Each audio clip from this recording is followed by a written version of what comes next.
Nurhayati, seorang wanita yang ditetapkan tersangka seusai melaporkan kasus dugaan korupsi akhirnya bisa bernapas lega. Penuntutan kasus itu resmi dihentikan oleh Kejaksaan Negeri Cirebon.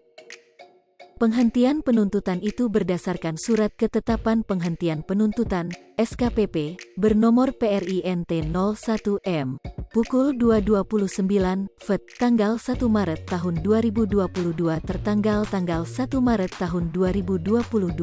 Surat itu ditandatangani oleh Kepala Kejaksaan Negeri Kabupaten Cirebon Hutamrin, yang menetapkan menghentikan penuntutan perkara pidana atas nama tersangka N binti RS, ujar Kapus Penkum Kejaksaan Agung Ri Leonard Ebenezer dalam keterangannya, Rabu, tanggal 2 Maret tahun 2022.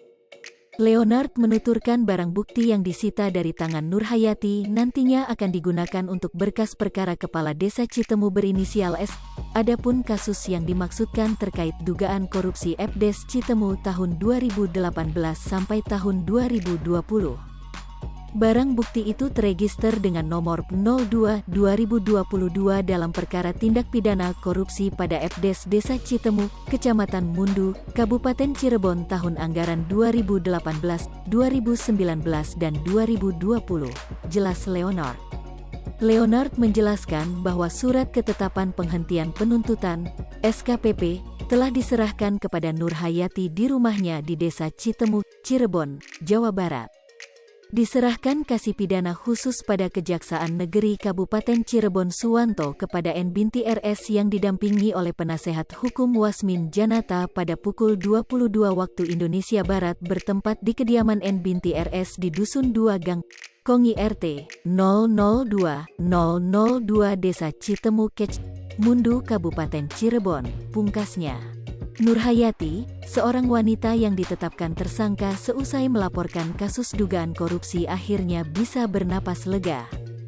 Penuntutan kasus itu resmi dihentikan oleh Kejaksaan Negeri Cirebon. Penghentian penuntutan itu berdasarkan Surat Ketetapan Penghentian Penuntutan, SKPP, bernomor PRINT 01M, pukul 2.29, FET, tanggal 1 Maret tahun 2022 tertanggal tanggal 1 Maret tahun 2022. Surat itu ditandatangani oleh Kepala Kejaksaan Negeri Kabupaten Cirebon Hutamrin, yang menetapkan menghentikan penuntutan perkara pidana atas nama tersangka N binti RS, ujar Kapus Penkum Kejaksaan. Hai pemirsa Sripopo TV, jangan lupa komen, like, dan subscribe, serta tonton terus berita-berita terupdate lainnya ya.